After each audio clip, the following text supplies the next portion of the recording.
CM Hemant Soren ने गुआ गोलीकांड के शहीदों को दिया श्रद्धांजलि। मुख्यमंत्री हेमंत सोरेन ने रविवार को गुआ गोलीकांड के शहीदों को श्रद्धांजलि दी।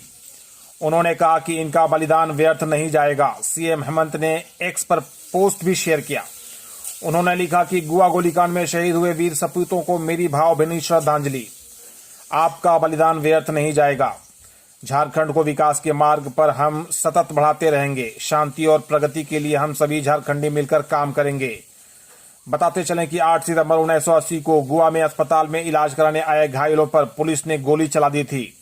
इस गोलीकांड में 8 आदिवासियों की मौके पर ही मौत हो गई थी। इससे पहले गोवा बाजार हुई पुलिस फायरिंग में 3 आदिवासी आंदोलनकारियों की भी जान चली गई थी।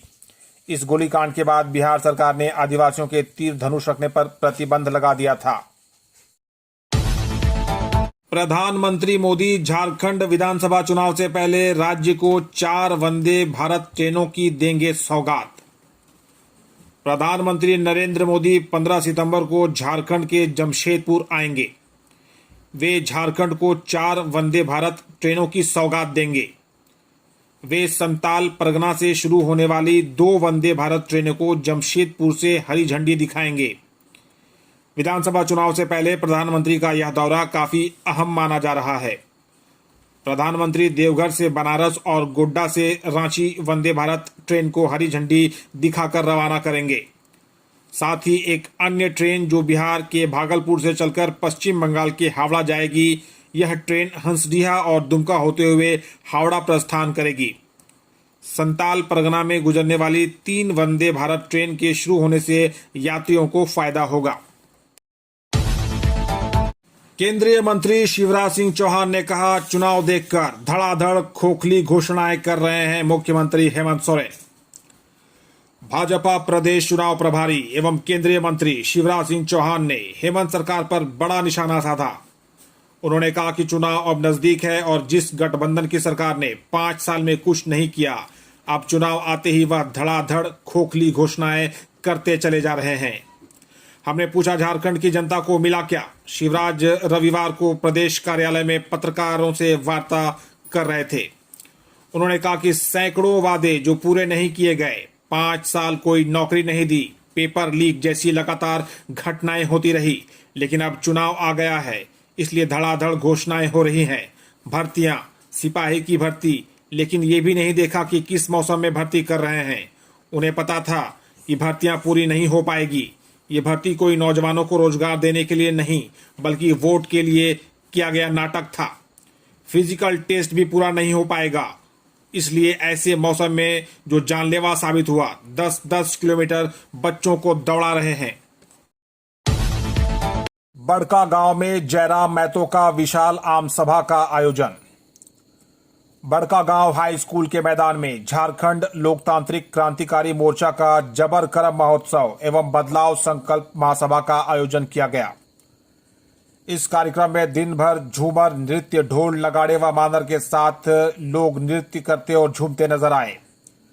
JLKM के सुप्रीमो जयराम महतो को दिन भर कार्यकर्ताओं व ग्रामीणों ने इंतजार किया। जयराम महतो सभा स्थल पर शाम 6:30 बजे पहुंचे। बने हुए मंच को छोड़कर अपनी वाहन के छत पर खड़े होकर सभा को संबोधित किया। जयराम महतो का भाषण लोग 8:15 बजे तक सुनते रहे। महतो ने सभा को संबोधित करते हुए कहा कि अगर हम सत्ता पर आएंगे तो किसानों के अनुसार काम होगा, झारखंड की जनता के हक में काम करेंगे। उन्होंने कहा कि बड़का गांव के 2 तस्वीर झलकती है, एक हरियाली, दूसरी विस्थापन। आज हरियाली को समाप्त करने पर तुली है सरकार। विस्थापन, NTPC, त्रिवेणी, अडानी से जमीन बचाने के लिए एक होकर संघर्ष करें। अगर आप अपनी जमीन नहीं बचा पाएंगे तो गुलगुलिया की तरह भीख मांगने वाले बन जाएंगे। अगर जमीन कंपनी व सरकार को चाहिए तो हमारी शर्त होगी, यानी पूंजी होगी तुम्हारी, जमीन होगी हमारी। पीढ़ी दर पीढ़ी नौकरी मिले, लीज पर जमीन देंगे, मार्केट रेट के आधार पर मुआवजा मिले। अदानी प्रधानमंत्री का प्रिय है। मुखिया है राज्य सरकार के आभारी, मिलजुल कर करेंगे भरपूर सहयोग। डुमरी प्रखंड अंतर्गत ग्राम पंचायत टेंगरा खुर्द के मुखिया सह प्रखंड मुखिया संघ अध्यक्ष जगदीश प्रसाद महतो ने राज्य सरकार के द्वारा मुखिया के सभी 5 मांगों को मान लिए जाने का हृदय से स्वागत करते हुए मुख्यमंत्री हेमंत सोरेन और ग्रामीण विकास मंत्री इरफान अंसारी का आभार व्यक्त किया है। उन्होंने कहा कि प्रदेश के सभी मुखिया सरकार के इस महत्वपूर्ण निर्णय का दिल से स्वागत करते हैं। कहा कि हम सभी सरकार का हर संभव सहयोग और समर्थन करने के लिए तैयार हैं। पंचायत में कल आयोजित आपकी योजना कार्यक्रम पर प्रतिक्रिया व्यक्त करते हुए उन्होंने कहा कि विगत आयोजनों में पंचायत वासियों को आवास और पेंशन का भरपूर लाभ मिला है। इस बार भी छूटे हुए योग्य लोगों को अब आवास योजना का अधिकतम लाभ दिलाने का प्रयास रहेगा। कहा कि मुख्यमंत्री मैया सम्मान योजना एवं मनरेगा से संबंधित योजनाओं के लिए भी पंचायत वासियों का आवेदन काफी संख्या में प्राप्त हुआ है। मंत्री सत्यानंद भोक्ता ने सरकार आपके द्वार विशेष शिविर का किया शुभारंभ। चतरा में समाज के अंतिम पायदान में खड़े लोगों तक जन कल्याणकारी योजनाओं का लाभ पहुंचाना सरकार की प्राथमिकता है। झारखंड सरकार आम लोगों की उम्मीदों पर खरा उतर रही है।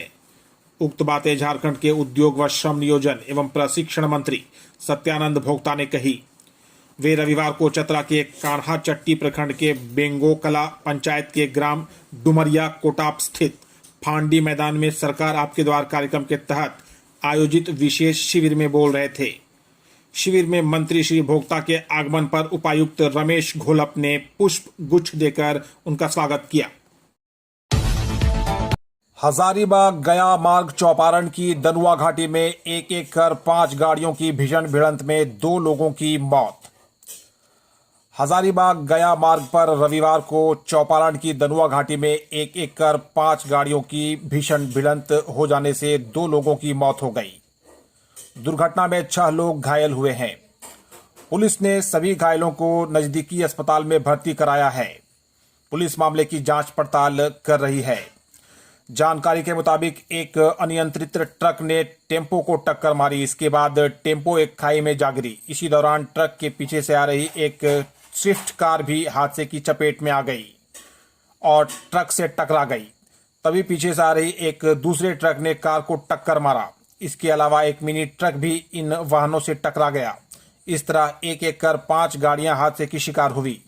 ट्रक की टक्कर के बाद टेम्पो 40 फुट गहरी खाई में गिर गया।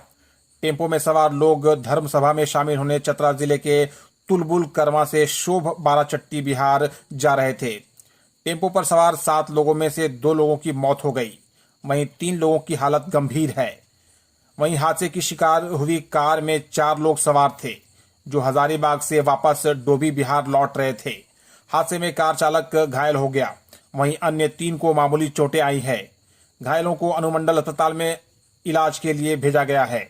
जानकारी के मुताबिक इस हादसे में 3 लोगों की हालत गंभीर है। सुदेश महतो ने कहा, आजसू पार्टी सिर्फ एक राजनीतिक संगठन नहीं बल्कि आंदोलन का है प्रतीक। आजसू पार्टी के अध्यक्ष सुदेश कुमार महतो ने कहा कि झारखंड आंदोलन की कोख से जन्मा तथा झारखंड के सपूतों की शहादत एवं बलिदान से सिंचित आजसू पार्टी शहीदों के सपने तथा झारखंड के युवाओं, किसानों, मजदूरों, वंचितों, अल्पसंख्यकों एवं महिलाओं की आकांक्षाओं, अधिकारों एवं उन्नति को पूरा करने के लिए संघर्ष करने वाला सिर्फ एक राजनीतिक संगठन नहीं है बल्कि अपने आप में एक आंदोलन का प्रतीक है। सुदेश कुमार महतो रविवार को युवा आजसू द्वारा रांची के प्रभात तारा मैदान में रविवार को आयोजित झारखंड नवनिर्माण संकल्प सभा में बोल रहे थे। उन्होंने कहा कि वर्ष 2000 से आजसू पार्टी एक राजनीतिक दल के रूप में झारखंड के लोगों की बुनियादी जरूरतों, सामाजिक सरोकारों, आर्थिक उन्नति, राजनीतिक चेतना एवं सांस्कृतिक धरोहरों के संरक्षण एवं संवर्धन के लिए तथा उनके हक अधिकारों के लिए संघर्ष कर रही है। झारखंड अपने निर्माण के 24वें वर्ष में प्रवेश कर रहा है। लंबे संघर्ष एवं रक्त रंजित आंदोलनों से गुजरकर हम सब ने अलग झारखंड राज्य तो पा लिया, लेकिन शहीदों के सपने के अनुसार ना आंदोलन में शामिल हर वर्ग के उम्मीदों के अनुकूल यह राज्य निखर नहीं पाया। बड़का गांव में जयराम महतो का विशाल आम सभा का आयोजन। बड़का गांव हाई स्कूल के मैदान में झारखंड लोकतांत्रिक क्रांतिकारी मोर्चा का जबर करम महोत्सव एवं बदलाव संकल्प महासभा का आयोजन किया गया। इस कार्यक्रम में दिन भर झूमर नृत्य, ढोल नगाड़े व मानर के साथ लोग नृत्य करते और झूमते नजर आए। जेएलकेएम के सुप्रीमो जयराम महतो को दिन भर कार्यकर्ताओं व ग्रामीणों ने इंतजार किया। जयराम महतो सभा स्थल पर शाम 6:30 बजे पहुंचे। बने हुए मंच को छोड़कर अपनी वाहन के छत पर खड़े होकर सभा को संबोधित किया। जयराम महतो का भाषण लोग 8:15 बजे तक सुनते रहे। महतो ने सभा को संबोधित करते हुए कहा कि अगर हम सत्ता पर आएंगे तो किसानों के अनुसार काम होगा, झारखंड की जनता के हक में काम करेंगे। उन्होंने कहा कि बड़का गांव के 2 तस्वीर झलकती है, एक हरियाली, दूसरी विस्थापन। आज हरियाली को समाप्त करने पर तुली है सरकार। विस्थापन, एनटीपीसी, त्रिवेणी, अडानी से जमीन बचाने के लिए एक होकर संघर्ष करें। अगर आप अपनी जमीन नहीं बचा पाएंगे तो गुलगुलिया की तरह भीख मांगने वाले बन जाएंगे। अगर जमीन कंपनी व सरकार को चाहिए तो हमारी शर्त होगी, यानी पूंजी होगी तुम्हारी, जमीन होगी हमारी। पीढ़ी दर पीढ़ी नौकरी मिले, लीज पर जमीन देंगे, मार्केट रेट के आधार पर मुआवजा मिले। अदानी प्रधानमंत्री का प्रिय है। पत्रकार रवि प्रकाश अमेरिका में पेशेंट एडवोकेसी एजुकेशनल अवार्ड से सम्मानित। अमेरिका के सैन डिएगो कन्वेंशन सेंटर में 7 सितंबर से आयोजित world lungs cancer conference WCLC 2024 में भारत के वरिष्ठ पत्रकार व पेशेंट एडवोकेसी रवि प्रकाश को पेशेंट एडवोकेसी एजुकेशनल अवार्ड से सम्मानित किया गया। रवि प्रकाश यह पुरस्कार पाने वाले भारत के इकलौते व्यक्ति हैं। लंग्स कैंसर पर काम करने वाली दुनिया की प्रतिष्ठित संस्था international association for the study of lungs cancer IASLC ने 10 देशों के लोगों को पेशेंट एडवोकेसी एजुकेशनल अवार्ड से नवाजा है। इनमें भारत के एक रवि भी हैं। ऑस्ट्रेलिया व मैक्सिको के 2 और America, Italy, UK, England, Nigeria व थाईलैंड के एक पेशेंट एडवोकेट शामिल हैं। IASLC हर साल यह पुरस्कार विश्व के उन चुनिंदा लोगों को देती है जो अपने अपने देश में कैंसर मरीजों की आवाज बन चुके हैं। कैंसर मरीज होकर भी रवि पेशेंट एडवोकेसी करते हैं। बाकी देशों के विजेता या तो केयर गिवर्स हैं या फिर लंग्स कैंसर के लिए काम करने वाली संस्थाओं के प्रतिनिधि हैं। बता दें कि इस समारोह में करीब 100 देशों के प्रतिनिधि मौजूद। CSR फंड का सही ढंग से नहीं हो रहा है इस्तेमाल। गिरिडीह कोलफील्ड्स मजदूर यूनियन वेलफेयर कमेटी सदस्य मनोज शर्मा ने CCL क्षेत्र में व्याप्त विभिन्न महत्वपूर्ण समस्याओं को लेकर चिंता व्यक्त करते हुए कहा कि क्षेत्र में CCL के द्वारा मनमाने ढंग से बिजली कटौती की जा रही है, जिसके कारण स्थानीय लोगों को काफी समस्याएं हो रही हैं। कहा कि भीषण गर्मी में प्रतिदिन होने वाले अत्यधिक लोड शेडिंग के कारण लोगों का जीना मुहाल हो गया है। कहा कि इस क्षेत्र के लोग पानी की गंभीर समस्या से जूझ रहे हैं, जिसकी कोई सूद लेने वाला नहीं है। उन्होंने आगे कहा कि CCL के द्वारा CSR फंड का भी सही ढंग से इस्तेमाल नहीं किया जा रहा है, जिसकी उच्च स्तरीय जांच की जानी चाहिए। सरकार आपके द्वार कार्यक्रम अब 24 सितंबर तक। आपकी योजना, आपकी सरकार, आपके द्वार कार्यक्रम पूर्व में 30 अगस्त से 15 सितंबर तक प्रस्तावित था। अब इसकी अवधि बढ़ाकर 24 सितंबर तक कर दी गई है। वहीं मुख्यमंत्री भी 9 सितंबर से अलग अलग जिलों के जिला स्तरीय कैंप में शामिल होंगे। 24 सितंबर को साहिबगंज जिले के भोगनाडी में आयोजित समापन समारोह में भी भाग लेंगे। इस बाबत कैबिनेट सचिव वंदना डडेल ने सभी उपायुक्तों को पत्र लिखकर जानकारी दी है। उन्होंने लिखा है कि कार्यक्रम की अपार सफलता एवं जिलों में पंचायतों की संख्या अधिक होने के कारण कार्यक्रम को विस्तारित करते हुए अब इसे 30 अगस्त से 24 सितंबर तक संचालित करने का निर्णय लिया गया है। इस क्रम में जिलों में आयोजित शिविरों में मुख्यमंत्री एवं अन्य मंत्रीगण द्वारा भाग लिया जाएगा एवं विभिन्न लोक कल्याणकारी योजनाओं के लाभुकों को लाभान्वित किया जाएगा। स्रोत संघ समिति के पूजा पंडाल में अशोक वाटिका में दिखेगी माता सीता। रांची के गाड़ी खाना चौक स्थित शक्ति स्रोत संघ दुर्गा पूजा समिति इस वर्ष सोने की लंका का पंडाल का निर्माण कर रही है। पंडाल में मां दुर्गा अन्य देवी देवताओं के साथ विराजेंगी। दर्शनार्थी मां के दर्शन के साथ लंका की अशोक वाटिका में माता सीता और संकट मोचन हनुमान की पहली मुलाकात सहित अन्य दृश्यों का भी अवलोकन करेंगे। इसे बनाने के लिए पश्चिम बंगाल के कारीगर लगे हुए हैं। पूजा पंडाल 60 फीट लंबा, 60 फीट चौड़ा और 40 फीट ऊंचा होगा। साथ ही आकर्षक लाइट लोगों को अपने ओर आकर्षित करेंगे। समिति के अध्यक्ष आकाश सिंह ने रविवार को बताया कि इस बार पूजा में 15 लाख रुपए खर्च होने का। पलामू पुलिस को कंटेनर से कुचलने की कोशिश, 5 गिरफ्तार, 43 गोवंश बरामद। पलामू में चेकिंग अभियान में लगी पलामू जिले की मेदिनीनगर सदर पुलिस को रविवार की अहले सुबह एक कंटेनर से कुचलने की कोशिश की गई। इस घटना में पुलिस दल बाल बाल बच गया। तस्करों का पीछा करने की कार्रवाई में डाल्टनगंज रांची मुख्य पथ पर चियांकी में हेरिटेज स्कूल के पास से 5 तस्करों को गिरफ्तार कर उनसे 43 गोवंश बरामद किए गए। सभी को रविवार दोपहर न्यायिक हिरासत में भेज दिया गया। गिरफ्तार तस्करों में मंजूर अंसारी 35 वर्ष, साबिर अंसारी 30 वर्ष, दोनों सदपुर पाटन, अंसारी 42 एवं इम्तियाज अंसारी 30, दोनों बड़की पाल्हे पाटन एवं अब्दुल कादिर 42 गमहैत पाटन पलामू के निवासी हैं। लोहरदगा के कुंदो जंगल में हाथियों ने जमाया डेरा। लोहरदगा में कुंडो एवं कैरो प्रखंड में रविवार को 22 हाथियों का झुंड कुंदो जंगल में डेरा जमाए हुए है। बताया जाता है कि शुक्रवार को हाथियों का झुंड कुंदो जंगल से निकलकर कुंदो गांव पहुंचा तथा सुरेश मुंडा, राजेश मुंडा व करीमन मुंडा के मकान को क्षतिग्रस्त कर दिया। करीमन मुंडा के मकान को हाथियों के झुंड ने लगातार चौथी बार निशाना बनाया है।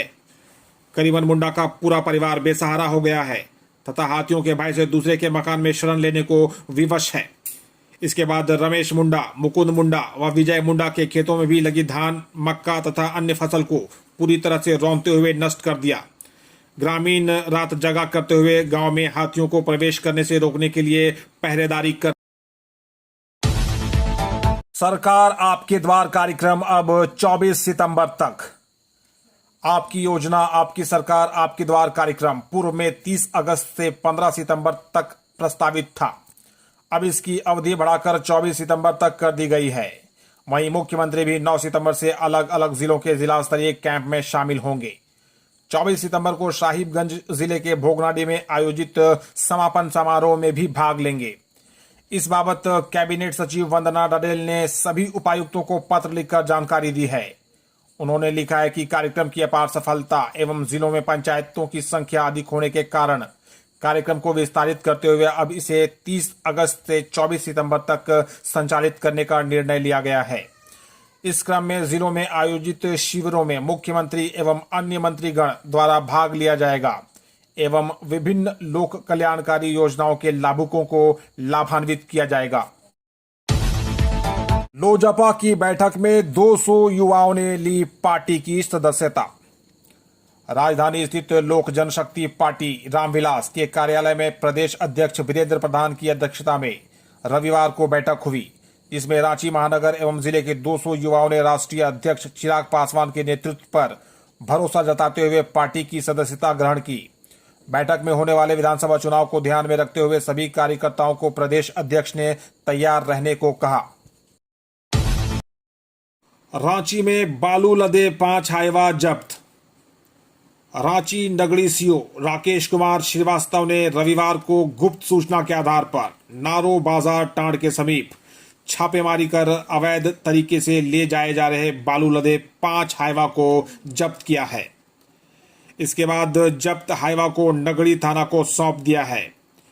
मिली जानकारी के अनुसार नगरी सीओ को सूचना मिली थी कि बगैर चालान के बालू की ढुलाई हो रही है। सूचना मिलते ही नगरी सीओ नगरी थाना की मदद से नारो बाजार टांड में बालू लदे हाइवा का इंतजार करने लगे।